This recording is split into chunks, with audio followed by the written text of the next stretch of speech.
Alright, so I need to build a new bale fork because I need one.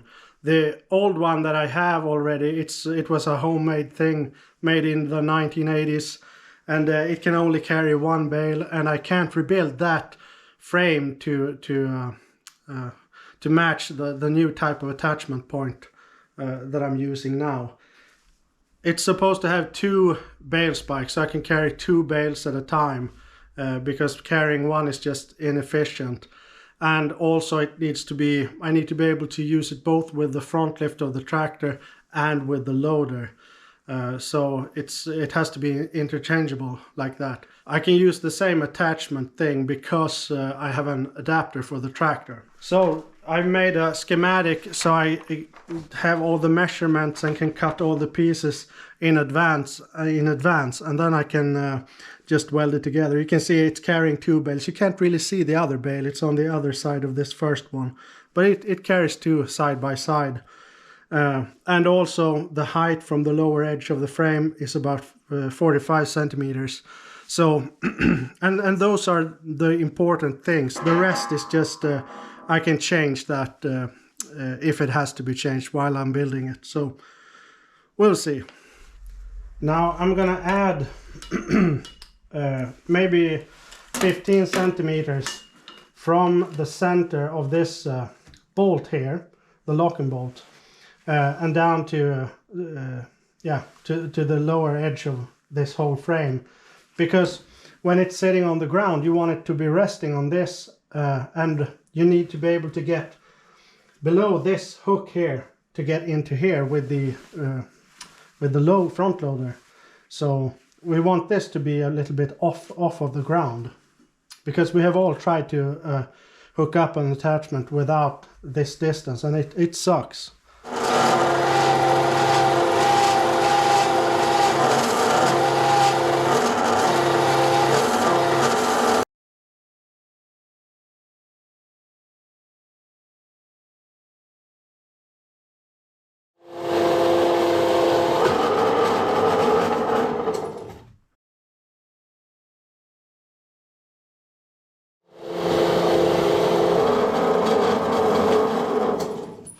So if I draw 2 diagonals like this from each corner, that means this should be 50 millimeters from the edge, and it is.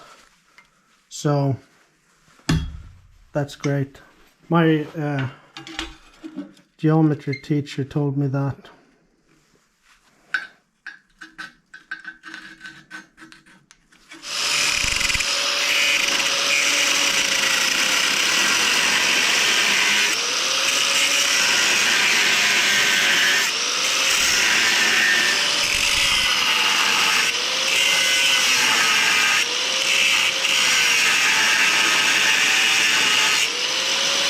Right, so it's a crisp minus 26 outside, so it was a bit of a pain to cut all these pieces, but and also they are so cold and frozen.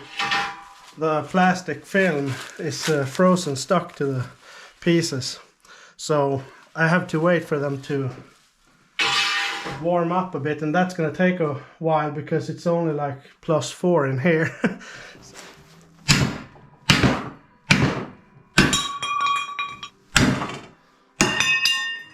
I bought this corner clamp thing a while ago, and I haven't used it before, so we're gonna try this now. It's very heavy and a little bit shiny, so it's probably good. Anyway, let's get some welding done.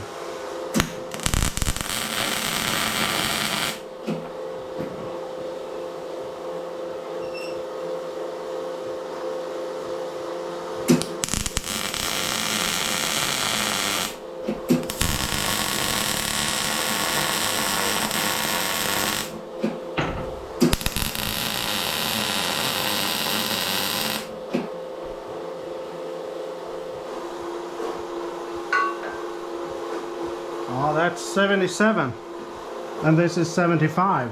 That's the exact same.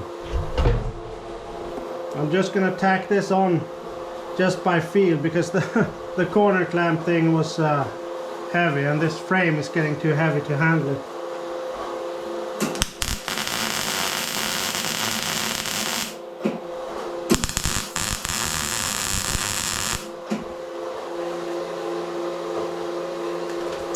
Come on.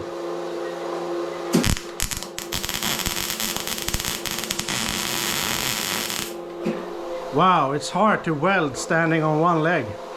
But now I've tried that.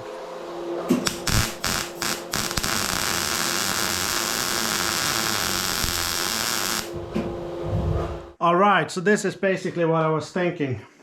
Something like this. Just a frame with these attachment things on, and on the other side the big tube with the spears. So very simple, and the good thing about this is that I can adjust these the width and making them parallel and whatever. I can adjust that regardless of if the frame is somehow warped or anything like that. So this should work.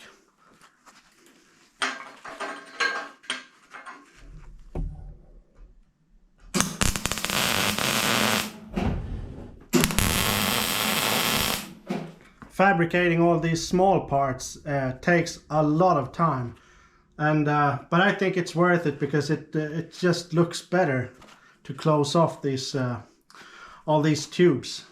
All right, so that's the frame done, all of it, I think. So I'm gonna put it aside, and we'll start with the main tube thing, whatever. I don't know what to call it. We'll start with that, but I gotta take a break first because it's getting smoky in here, so.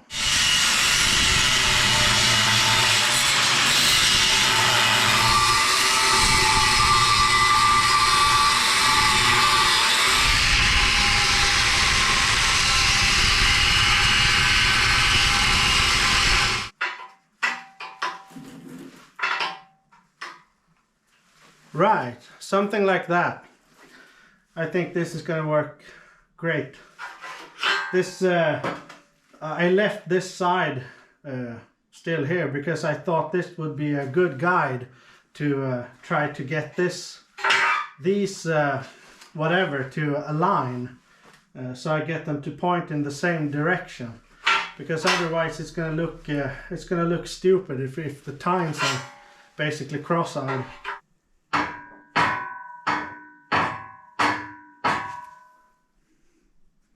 Yeah, it's twisted. Either the frame or the tube. If it's the tube, I will be unhappy. If it's the frame, I don't care. All right, so something like this. These square tubes, they can take just as much torque as a round tube, as long as you have put an end cap like this, so you strengthen the cross section. It needs bracing. A round tube doesn't really need that because it's round all the way. So yeah, you understand that just as well as I do. But so we need this end cap like this, and also because it looks better. I've cut them a little bit smaller also, so I get the weld doesn't stick out on the side. But this top here, we need to smash it down because there is a bit of a gap here, and that's why you use a two-hand hammer like this. You need Titan's grip to wield it in one hand. Bang.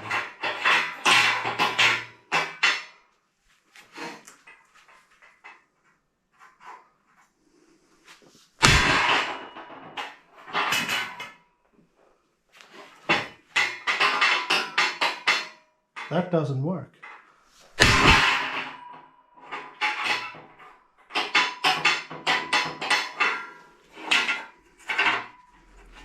So bending these back into to close off the gap a little bit, it didn't really work. So I'm just gonna try to weld these in place like this.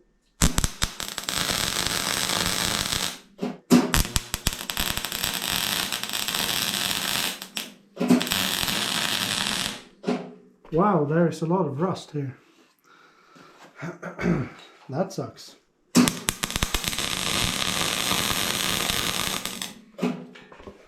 Oh, I know.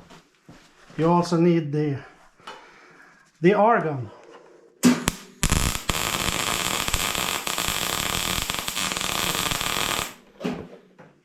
Much better. Now I also have to be be wary of them basically squishing a bit so they aren't round anymore, because then you can't get the whatever in here. So it's gonna look something like this. I'm gonna put the end cap here as well. I need to grind off the rust.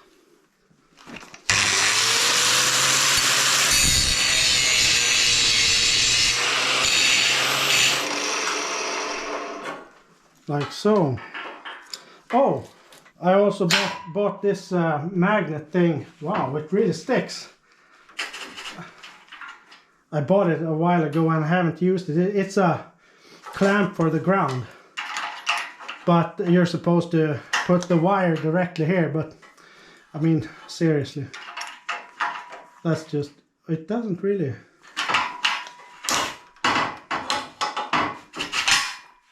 Wow, it sucks. The magnet already come loose.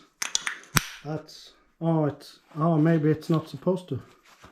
Who knows?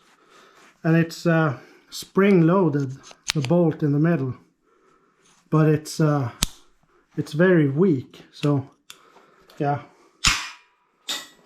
we'll just try something. See if that works. Now I can make really terrible welds and I can blame the ground. That's a win.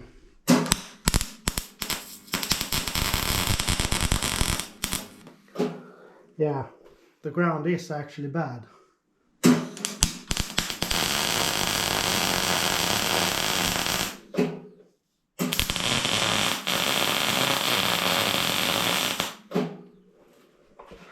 Maybe it wasn't.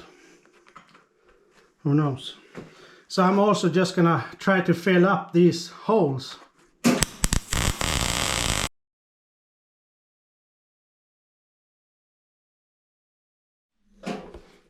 It smells bad. I think it's the rust.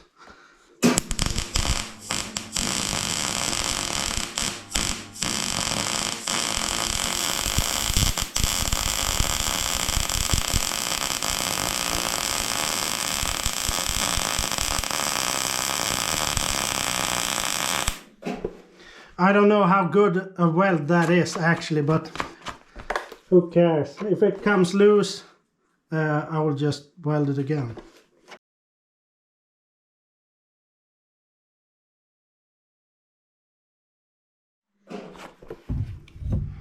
Oh, that's the best so far. I'm improving. All right, so these need to be 100 centimeters apart, and they need to be parallel, because they need to be. That's the way it is. It should be 104 on the outside and 96 on the inside. Oh, it's actually 96. And not up here. So they are parallel. I also need to be make sure that they are at the same height as well. So they are just flat with this surface on top here, both of them. All right, so it's 96 between them at the top and the bottom, while it is the cross section, the diagonal is just under 124 both ways. So now they are parallel. They could still be out of alignment like this, but I can't measure that, and I think it's still flat enough, even though this frame is probably a little bit it's not flat, it's a little bit off.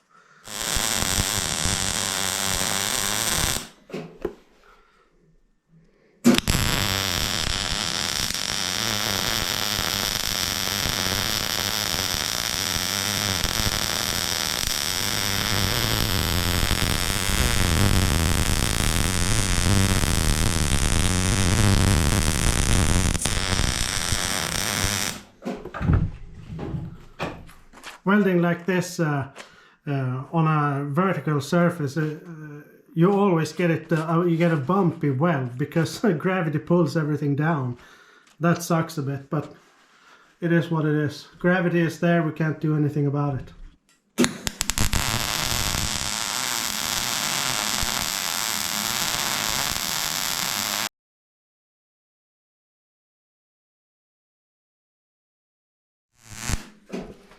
Right. Oh, that's bad.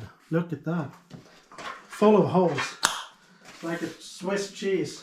Luckily I like cheese. All right. So that was all of that. I got a lot of spray from the weld on these welds because I didn't grind off the mill scale from these big things. Whatever. You can see how crude and rusty it is. It that generates a lot of spray. But anyway, it's done. I'm still alive, barely, because it's smoking up in here. But basically this side is finished, so we're just gonna flip it over and try to attach the main tube. See how that, oh, it's so heavy now. Fuck that. God damn.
Alright, that's all of the welding done. I've added this bracing up here because I thought that since the bale will be hanging on the spikes here, that will apply a load, a torque on this tube here. So it will want to come off here. So we get a lot more weld to hold it here. It's not so important on the underside because yeah, because gravity works downwards towards Earth, not up, as far as I know. Alright, so it's time to put on the paint, the primer first. And as always, we're using this very tasty and nice and fresh smelling. It smells great. It smells like chemicals. We're gonna apply this because it eats the rust. It says so here. Rust eater. I've used this many times before and it's I haven't had any problems with the paint peeling off ever, so that's it's a great one. So I'm just gonna apply this and then we're gonna paint it in some nice color, probably black, because it's yeah, it's black.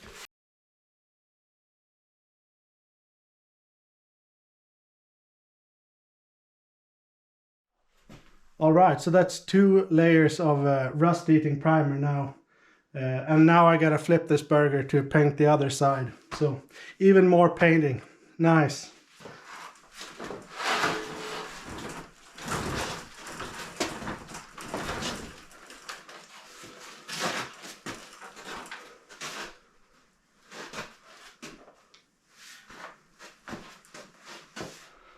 Wow, that was plenty heavy. I really should get some kind of hoist mechanism up in the ceiling, but yeah, it is what it is. So, more painting. It's so interesting, I bought 4 new cans of this rust eater because the old one, I ran out of it. And this new one is a little bit green. The fluid in itself is kind of green. And I'm not sure why that is.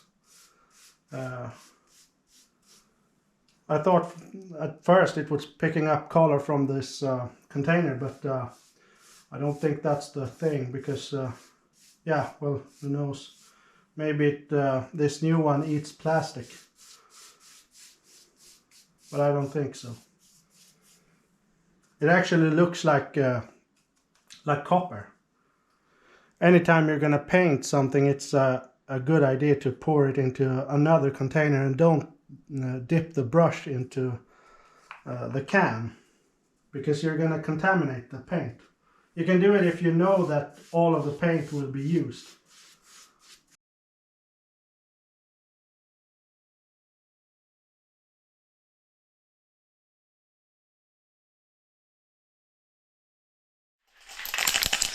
Alright, so it's time for the real paint. I'm done with the primer.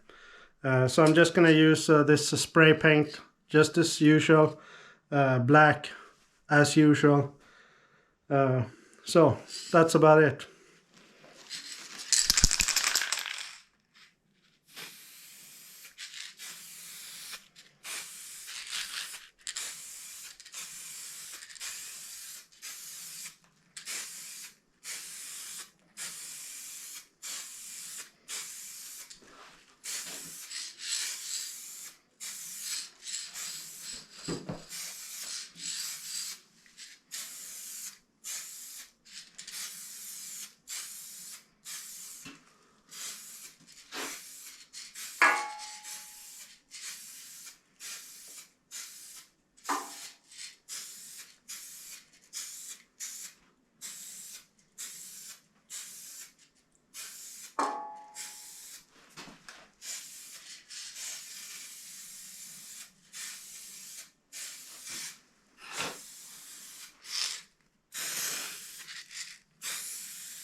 I kind of like painting like this. Actually, painting in general is actually fun because you get the result right away. You can see the paint covering up the surface. It's nice.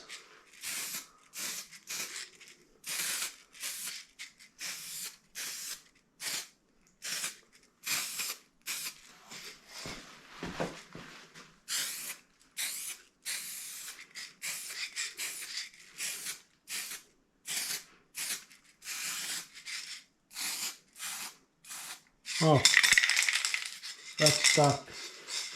Empty. Right, the first can, it wasn't full when I started, but yeah, they don't last very long, but it lasts longer than this.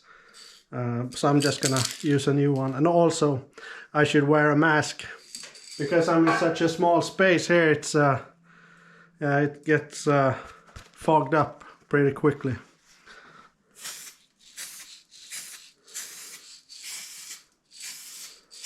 Huh. Much thicker paint now with this new can.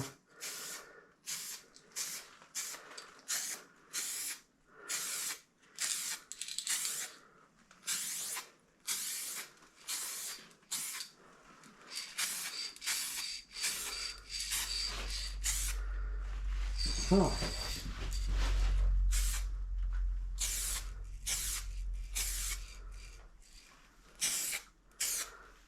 All right, so that's the first layer done. I'm gonna do a second layer too and then flip it over again just like before. And also, while I wait for this to dry up, it says on the can to wait for, what does it say? All right, so 2 layers. I only had to wait 30 to 45 seconds in between. I thought it would be longer, but it says on the can, so I'll just follow those instructions. But I gotta wait for this to dry up so I can turn it over to take the other side. I'm just gonna empty the can, empty the nozzle so it doesn't dry up. I might have to wait until tomorrow. God damn it. I hate these masks. I might do the rest tomorrow.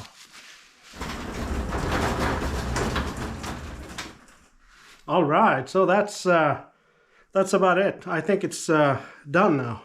So I'm just gonna try to bring it out with the tractor. I put the heater on it, so. And then when we have hooked it up on the loader, we can attach these bale spikes.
Oh no, are they gonna crash? I think they will.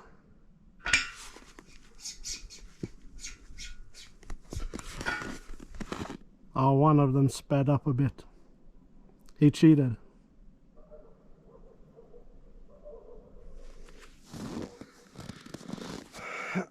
All right, so that's about it. It's a dual bale fork, so I can lift 2 bales at a time. I can't try it out now because I don't have any bales. We'll have to wait for the summer to try that. I like the Carmageddon vibe you get from this. I think you can probably get maybe 6 pedestrians onto these.